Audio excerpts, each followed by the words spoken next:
Anong panukala ni Senador Padilla? Kandidato ba? Hindi. Hindi. Yung mga nakaupo na. Yun! Dadali mo! Buti ka pa nadali mo si Auntie Claire, hindi niya nadali! Opo. Habang siguro nakaupo siya sa Inodoro, binabasa niya yung kaso sa cellphone niya, hindi niya masyadong naintindihan kasi baka umiiri siya. Ang linaw naman eh. Bakit? Ang linaw na sinabi ni Senador. Okay. Oo. Tuhod, di ba, na aksidente yung aking tuhod. Opo. Pagaling tayo. Pagaling kasi kayo. pangit yung engkang-engkang, nakakabawa sa sex appeal yun. Anyway, alam nyo, noong ako nasa abroad, natatawa ako dito sa, alam mo, tama tayo ha. Ayan. At batiin natin si Pangulong Marcos. Oh. Palakpakan natin si Pangulong Marcos. Yay! Dahil hindi niya tinanggal si Claire Castro. Ayun. Ngayon ay may nakakatawa na namang sinabi. At naaaliw na naman ang buong sambayanang Naaliw ka na Pilipino. naman, Tony. Okay, di ba? Etong storya. Paliwanag natin. Ito yung tungkol sa senador na si Robin Padilla. Alam nyo, yung si Robin, although sinasabi nila hindi nakapagtapos, hindi po mangyan, matalino po yan. At more importantly, may puso. Opo. His heart is in the right place. Ayun. Yan. Sa Tagalog, yung kanyang puso ay nasa tamang lugar. Ayun. Literal no? Oo. Ibig sabihin po, yung iba kasi ang puso ay nasa puwet. Ayun Yan, lang. oo, nasa talampakan. Ayun. Yung iba naman, yung utak nasa talampakan. Ayun. Yung mga public servants. Tama, Yan. tama. Oo. Nagmungkahi po siya. Sabi niya, gawa tayo ng batas na mandatory. Ibig sabihin, Sa pilitan. hindi naman sa pilitan. Sa pilitan, baka naman kinakaladkad mo. Ay, Hindi hindi naman naman. tama yun. Kinukuha mo yung buhok, kakalad ka rin mo. Hindi po. Oo, wag Whether yun, they wag like yun. it Kasi or not. pagka ginawa mo kay Harry Roque yun, hindi mo makakalad ka si Harry Roque. Yung buhok lang yan, makakalad mo Oo. Hindi, ibig sabihin Oo. in demand. Oo, Demand ibig sabihin, talaga. I-demand obligasyon, talaga. Obligasyon yun. ng isang public official Opo. maging halal man o hinirang or appointed na annually, kada taon ay magkaroon ng drug exam. Oh. Yan ang That's good. mungkahi. Panukalang batas ni Robin. Padilla. Ayun. Okay. Bumanat agad si Auntie Claire. Ang sabi niya, nagyabang pa. Sana sinabi na lang niya ng maayos. Ewan ko kasi itong mga tao ni BBM kung bakit ubod ng yabang ang karamihan Oh. Nagtaray-taray pa. Sabi niya, hindi po pwede yang mungkahing yan. Oh. Sapagkat yan ay unconstitutional at yan ay sinabi na ng ating kataas-taasang hukuman sa kaso ng Social Justice Society versus Dangerous Drugs Board. This is a 2008 case noong may bagong Dangerous Drugs Act. Inilagay doon mandatory testing for all candidates for elective and appointive positions. By virtue of that law, ang COMELEC ay naglabas ng implementing rules ng election code na lahat na magpa-file ng certificates of candidacy for elective positions, kasi hindi naman saklaw ng COMELEC Opo. yung appointed, ay kailangang mag-undergo ng drug test. Yan. Kinwestiyon, mga kababayan. ng mga yung Social Justice Society. Opo. Sinabi nila, unconstitutional yan, invasion of the right to privacy, etc. Sabi ng Korte Suprema, tama! Hindi pwedeng gawing mandatory ang drug test sa lahat ng kandidato. Take note, kandidato Oh. for elective or appointive public positions. Ayun. Okay. Anong panukala ni Senador Padilla? Kandidato ba? Hindi. Yung mga nakaupo na. Yun! Dadali mo! Buti ka pa nadali mo si Auntie Claire, hindi niya nadali! Ha? Opo. Habang siguro nakaupo siya sa Inyodoro, binabasa niya yung kaso sa cellphone niya, hindi niya masyadong naintindihan kasi baka umiiri siya. Ang linaw naman eh. Bakit? Ang linaw na sinabi ni Senador. Okay. Oo. Anong sinabi ng Korte Suprema kung bakit sinabi nila, they held na unconstitutional yung mandatory drug testings sa kandidato for elective or appointive officials. Dahil kandidato, hindi pa po, Auntie Claire, sila public official. Ayun. Sa mga tuwid bagay, not being public officials, sila ay mga pribadong mamamayan. Yeah. At may right to privacy. Ayun. Yan po ang kaibahan, Auntie Claire, ha? Okay, ano ang panukala? Yung mga public officials na nakaupo na. Anong nangyayari kung ang isang pribadong mamamayan? Bakit ba ganito ako? Para akong tumutula. Galing ka yata sa Batangas eh. Ay naging public officials. Yan. Okay. Sila po ay nagiging subject na sa maraming batas Ayun. na hindi applicable sa private citizens. Number 1, magiging subjected na sila doon sa constitutional provision. Constitutional provision na public office is a public trust. Yan. Di ba, Auntie Claire? Anong ibig sabihin yan? Hindi ka na pribado. Yeah. Ikaw ay Public may servant pakialam na ang publiko, ang taong bayan sa mga ginagawa mo. Tama. Ibig sabihin ba yan ay wala ka ng right to privacy? Meron pa. Ngunit, mas maliit kaysa sa right to privacy ng pribadong mamamayan. Ayun. Ehemplo, kapag ikaw ay public official, Opo. elected or appointed, Ayun. taon-taon magsusumiti ka na Opo. ng statements of assets, liabilities, and net worth. Ayun. Sal-en yun. I-reveal mo. Sasabihin mo na in a public document, pirmado mo, under oath. Yes. Ito ang aking mga ari-arian. Ha? Opo. Ito, meron akong 5 bahay at lupa. Ito ang address. Yes. Yan. Meron akong 10 sasakyan. Ito ang mga tatak. Ito Opo. ang mga year kung kailan binili. Ayun. Meron akong pera sa bangko.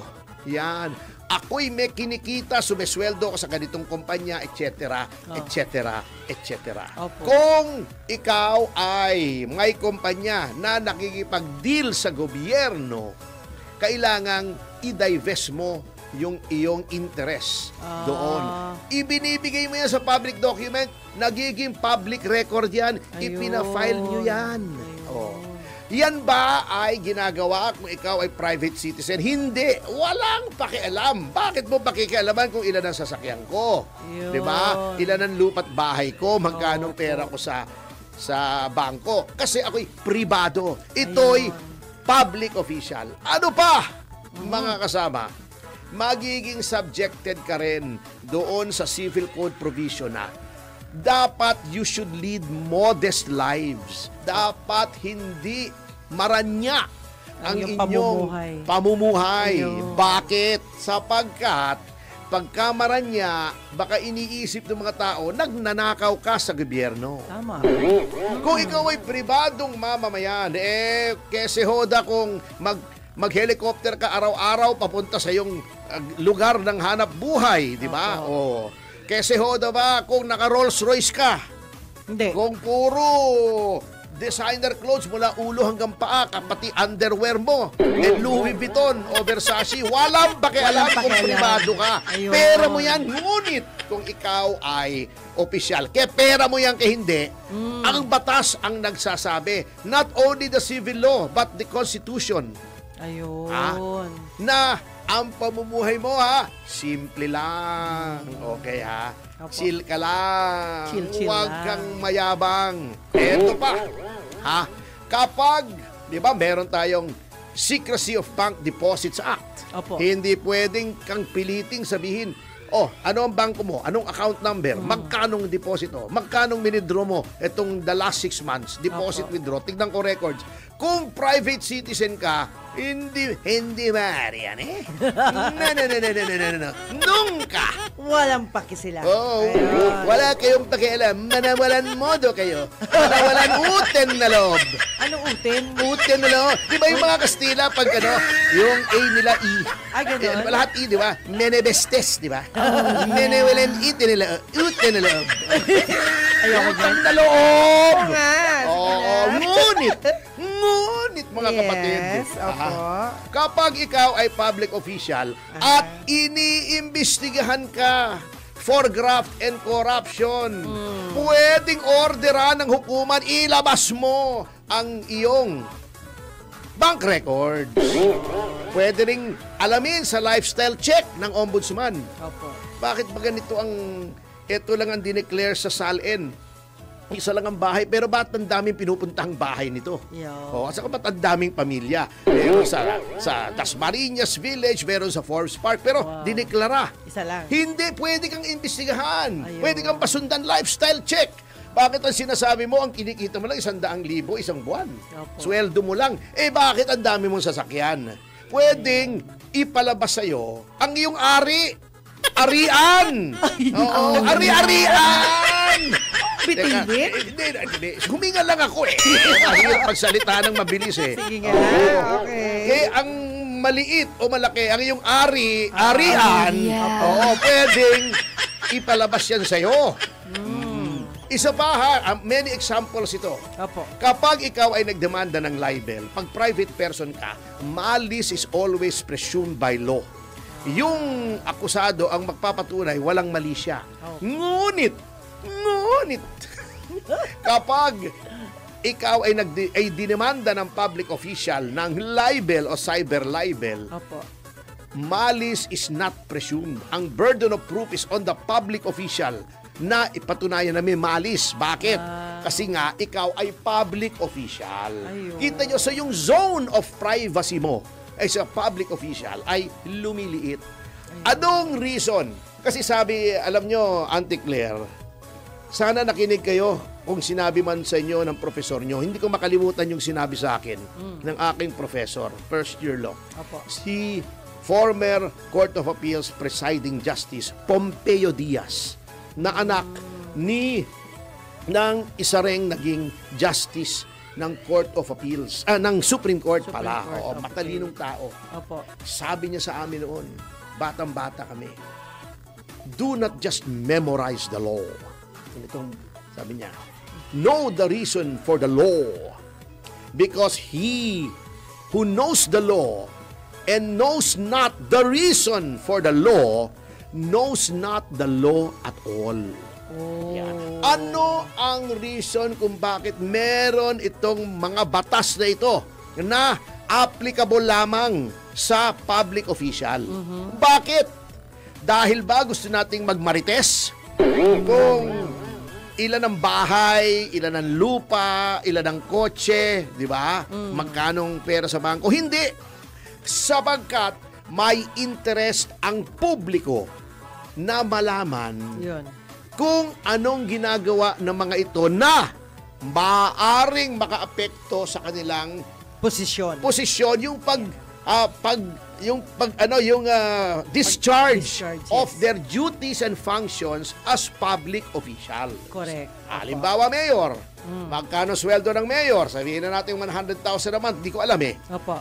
Pero ang lifestyle niya, gumagastos siya ng 1 milyon, isang buwan, nagpapatalo sa kasino ng 1,500,000 isang buwan. Saan kinukuha? Baka nagnanakaw. Interested ang public na malaman kung ang isang tao, appointed or elected, ay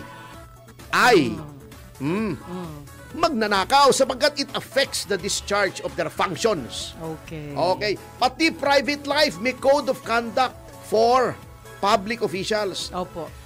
Privado, halimbawa si Victor, Oh.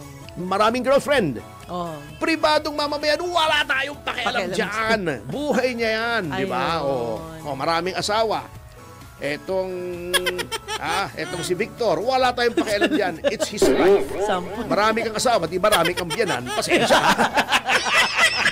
Ay, attorney. Pero, Ah. teka muna, patapusin sige, mo muna ako. sige, Pero, sige. kapag ikaw ay public official, may pakialam ang taong bayan kung Ayun. ikaw ay maraming asawa. Kahit personal mo na yan, bakit?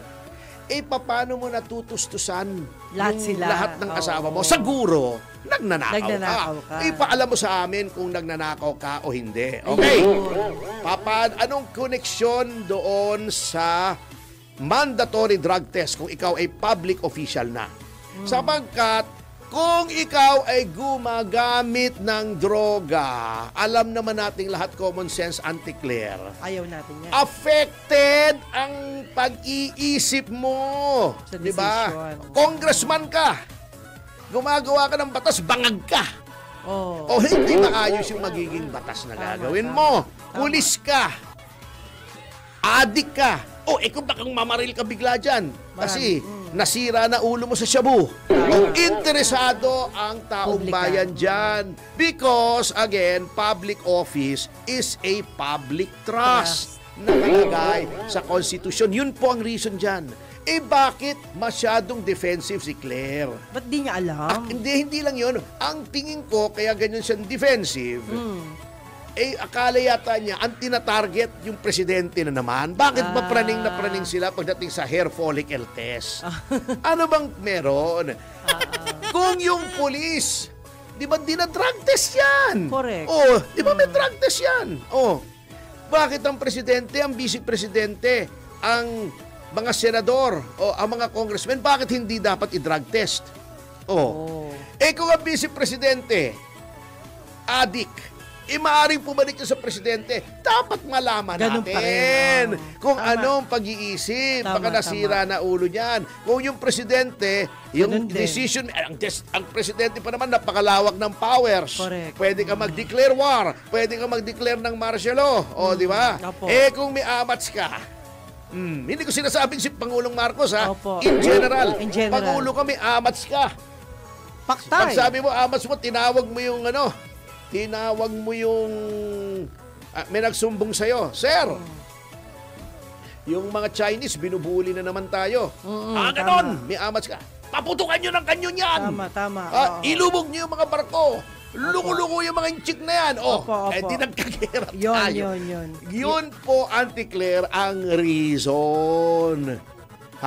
Sa Amerika nga po, pag nagpapacheck up ang presidente, sinasabi sa publiko kung anong naging resulta. Di ba? Binabatikos nga si Biden kasi meron palang cancer, hindi naman sinasabi. Kaya yun po ang dahilan, Auntie-Claire, kung bakit kailangan ng drug test. Hindi ko sinasabing hindi unconstitutional, ha? Hindi ko rin sinasabing constitutional. Ngunit, para sabihin ninyo na unconstitutional yan, wala pa pong ruling ang ating Korte Suprema. Ayun. Hindi po kayo sa Korte Suprema.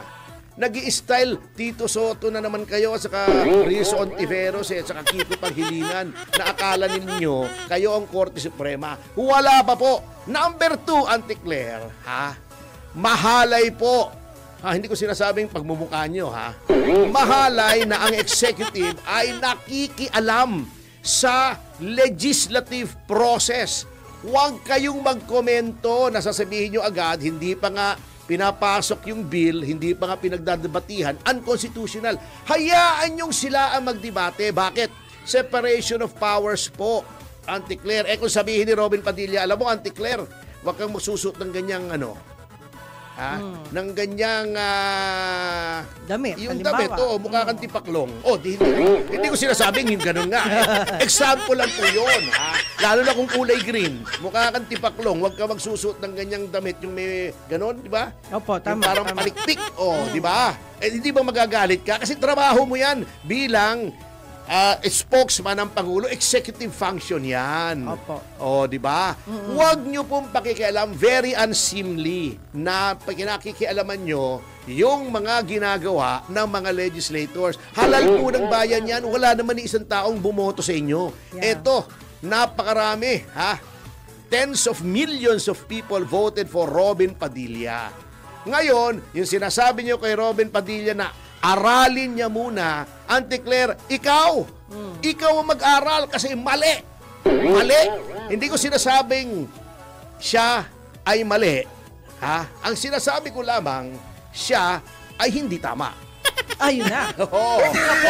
Kayo po ang mag-aral, Auntie Claire. Basahin niyo po yung SJS nang hindi nakaupo sa Inyodoro at baka maintindihan ninyo. Okay? So, yun na ating video sa mga araw nito mga kaibigan. I hope nag-enjoy kayo. Huwag kalimutan mag-like, share, subscribe sa ating channel.